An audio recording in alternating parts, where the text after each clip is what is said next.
Hello, Ava. Hello, Andrea. It's lovely to be here with you under the trees. It's beautiful here. We are sitting in a Spanish forest, actually, Yeah. How did we get to be here? because I live here in Alicante, and you came all the way from, Scotland. and now we're here with you guys, and we can't wait to share with you. You have probably seen me before, anyway, on the Power of Words video. And that's why you're subscribing to this channel, I hope. And we wanted to make a podcast today because we are all about magical writing and the power of words and how we can help people live a more magical life through their writing and generally. Yeah. So we're here together to chat a little bit about that and share our stories, our crazy, magical, wonderful stories, in the hope that it will give you some inspiration to go off the beaten track a little. We are sometimes called the book angels or the magical writing twins. We do look quite similar. Yeah. And we do believe we have been twins in an earlier life sometime. I'm sure we have. Mm-hmm. I'm very flattered because I'm quite a bit older than Eva, so I don't mind being called a twin. That's sweet.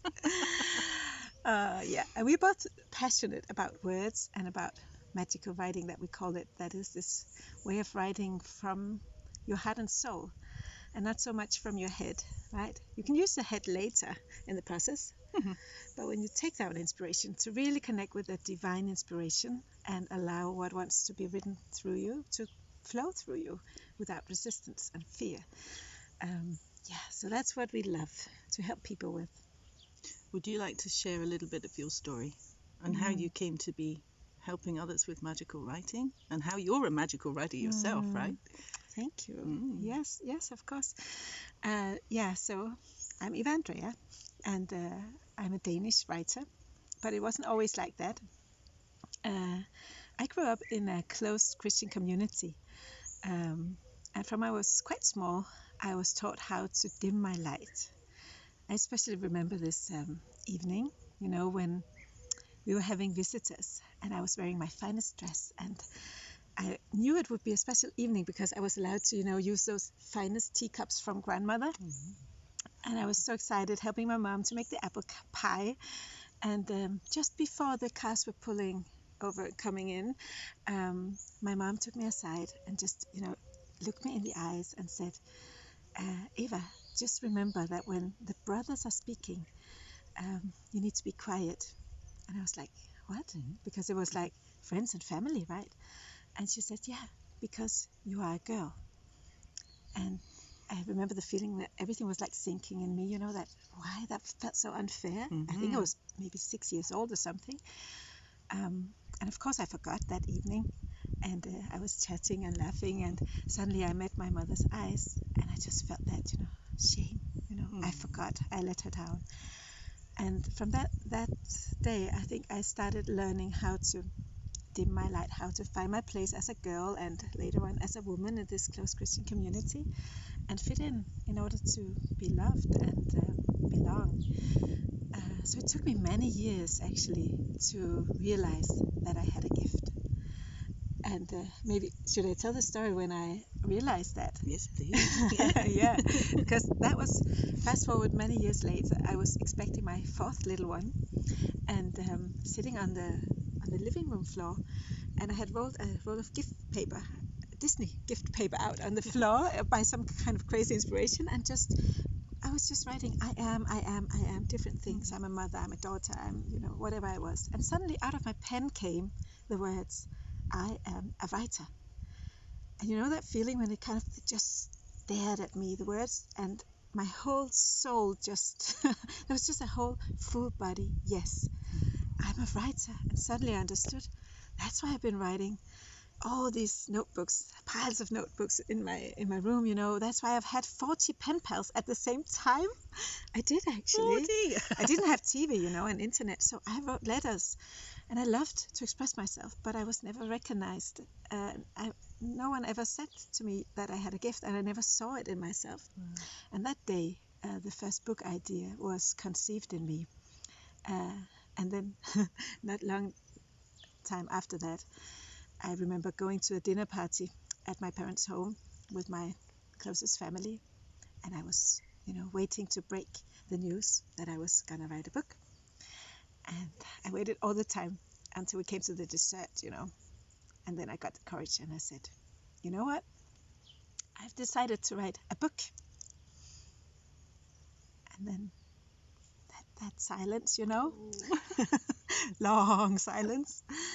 And someone said to me, Eva, you might want to write a book, but nobody will read it. But I did. I wrote that book, and I was the first woman in 100 years in this community who wrote a book. And now it's like 6 books later and a whole other life later, as I also left that community and is living a whole new life today, helping other writers to sing their song and lift their voices. So yeah, that's part of my journey as a writer. All I'll say is thank goodness you didn't listen to them. I know they're your family and I know you love them very much. Yes. But thank goodness you didn't pay any attention to that, because that could have derailed you, but you did it. Yeah. And I'm glad that you did, because Eva's books at the moment are published in Danish and will be translated into English soon. Yeah.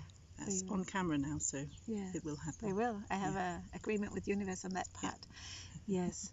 Thank you. But yeah, it's been quite a journey, and I know that so many other writers have their own similar journey of, dimming their light and having to find the courage to believe in your own voice, and that's why I'm really so passionate to help other writers as well, right? So what about you? Wonderful. And your story? My story, oh my goodness. I'm trying to struggle to remember where it began. But I think the best point to come in on is, because I'm all about the power of words. So I went into a bookshop one day and a book fell on my head. And it fell down on the floor, face down. And I turned it over and looked at the cover, and it said, Conversations with God.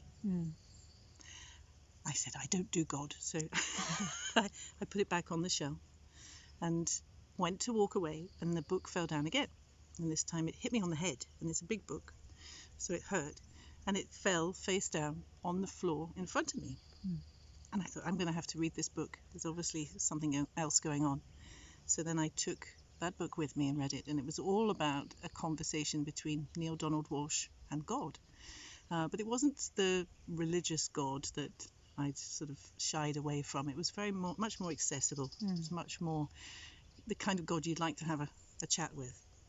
So for me, that was an example of somebody who'd kind of channeled a book, really, or been open to a book coming through them. And that was my first experience of that. My first experience of any kind of magical writing. And the words dance off the page. So it was, I loved the words.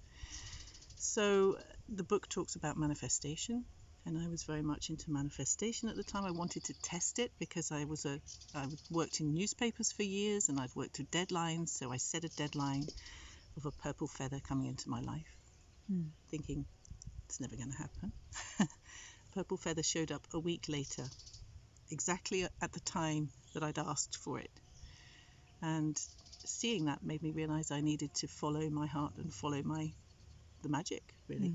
And purple feathers have been a big part of that journey. The Power of Words video was created for Purple Feather, the company that I created. And then the video went viral. And as a result of that, I'd moved to Scotland by this point, had some adventures, started talking to trees. Trees started talking back to me. I thought I was going a little bit nuts. But that experience of just following the magic wherever it leads has really opened up my life. And in the book that I went on to write about these experiences, I talk about the power of words and how just by tuning in to that inner wisdom and allowing it to come through you, that's where the magic really happens. And I really did write out the life that I wanted to live, and lost the piece of paper, true to all manifestation techniques, lost the notebook that I wrote it in. It didn't come back for 5 years. Wow. When I found it again, everything that I'd written down came true. So I lived in a castle. I had amazing experiences there, and friends and family would come to stay, and just, it was really the power of creation through your words is what draws me forward every time. So once we'd created the video for Purple Feather and it had gone viral, then Hay House contacted me and they said, "Do you have a book that goes with this video?" I said, "Yeah." I didn't have a book. I love that. I had so many journals and so many notes I'd taken over the years. I thought I can make this into a book. So I think I had a few months to pull it all together. And then the book was published by Hay House, sold several hundred thousand copies, I think now. And the video kept climbing and climbing. And that's why all you wonderful people are here. So, yeah, I feel that I've been divinely led to this place. And we met. Do you want to talk about when we met? Yes.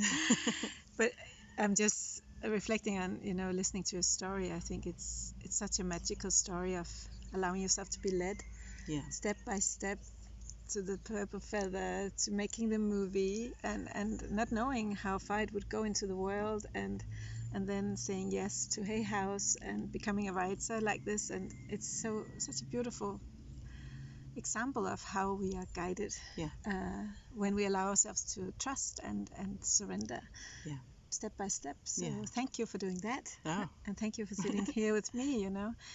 Yes, it's beautiful. And we met in Alicante. Yes.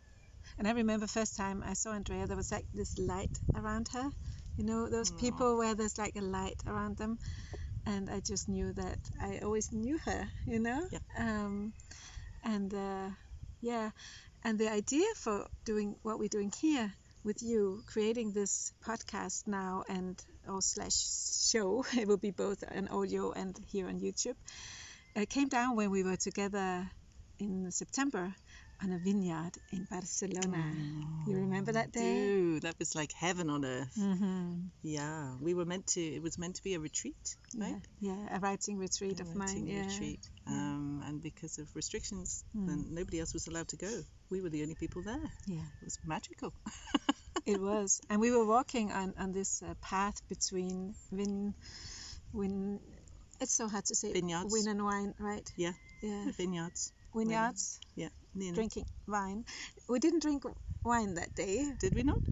Maybe in the evening. But on the path, we were actually lost because none of us have got any sense of direction in the physical life. We have a good sense of spiritual direction, but not so much when it comes to finding the way on streets. So we were quite lost. And then we were very inspired. And we were rescued eventually. But yes, we were inspired to create these podcasts because we'd been talking about all the writers that had inspired us on our paths and who we'd really love to speak to. Love to get on and, get behind the scenes and understand what makes them tick and what their writing process is, and just get to know them, because there are so many. I mean, the secrets, all those special books. And we have made like the longest list of amazing authors we think are magical writers, or that we are just curious about, and would like to share these conversations with you guys who also love words and want to tap more into that energy. But we will also make other kinds of videos. We'll make videos like this where we just talk and laugh and are silly, because we're quite silly and quite spiritual sometimes. It's all goes in a big strange mix. It's like a big cake. Just take us or leave us. And then we also make how-to videos where we take like a little topic, right? Something that because we both work with writers, and we have the Magical Writers Tribe as well, where we are very close to the process of other writers, so we know what is how to find that title, that magnetic title, or how to, those little questions.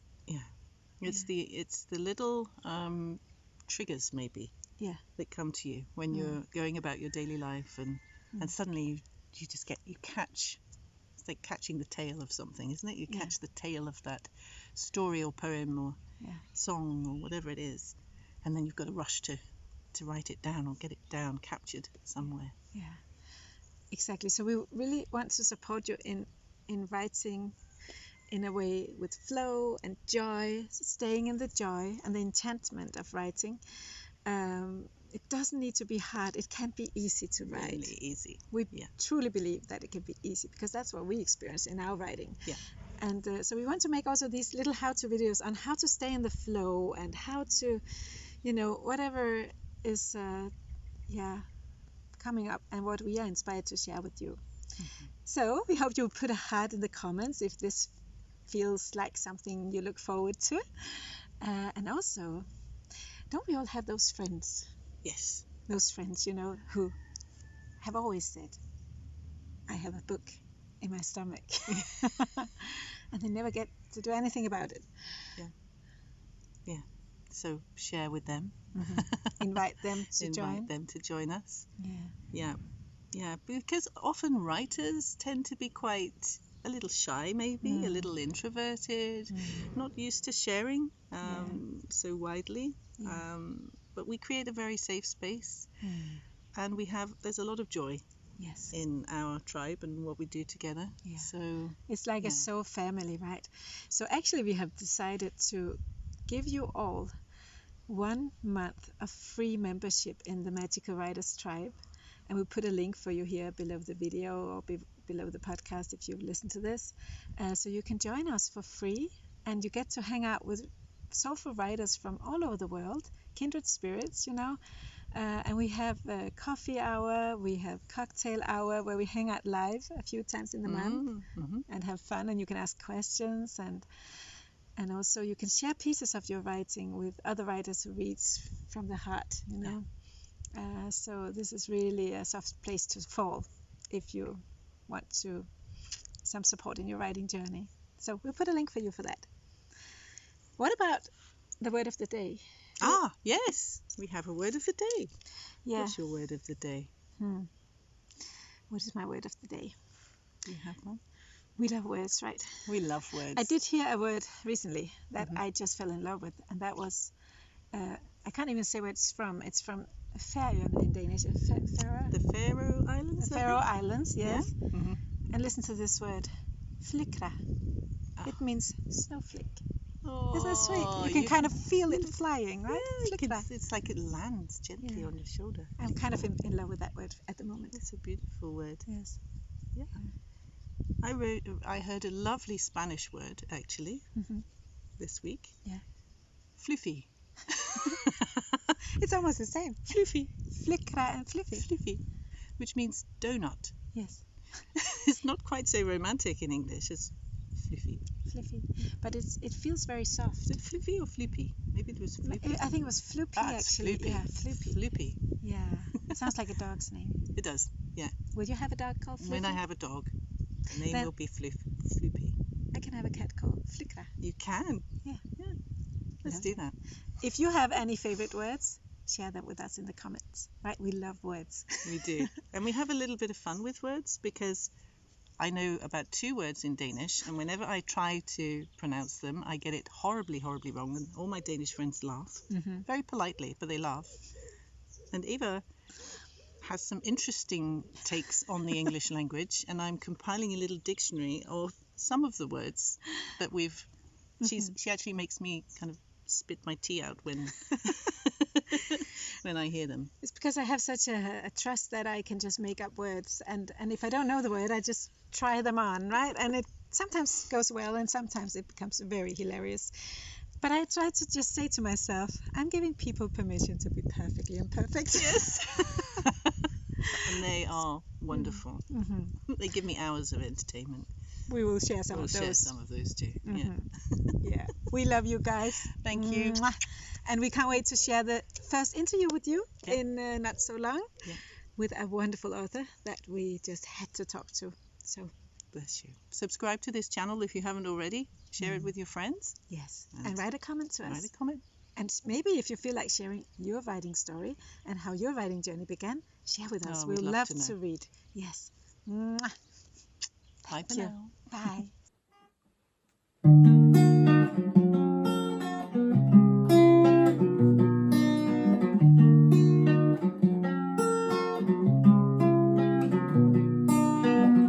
Slow down, soldiers, your gunshots in the night, fighting shadows coming from the light. I know things look different through your eyes. We'll be waving white flags until you realize this is how we do it. This is how we do it. There's nothing worth fighting for. We just need to love.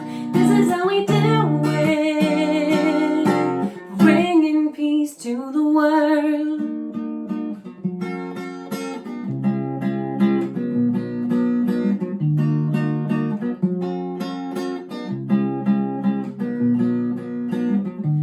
Hang on, hunted, running for your lives, right here waiting for you to arrive. I know you will make the break of day. We'll be praying for you until we hear them say, this is how we do it. This is how we do it. There's nothing worth fighting for. We just need to love. This is how we do it. Bringing peace to the world. I've got your pain running through my veins, burning, released into this one heartbeat, returning as lovers of love, lovers of love, lovers of love, love, love. We don't fight, we love.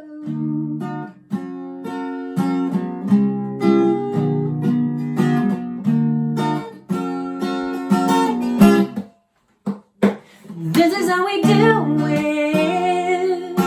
When we're filled with light, this is how we do it.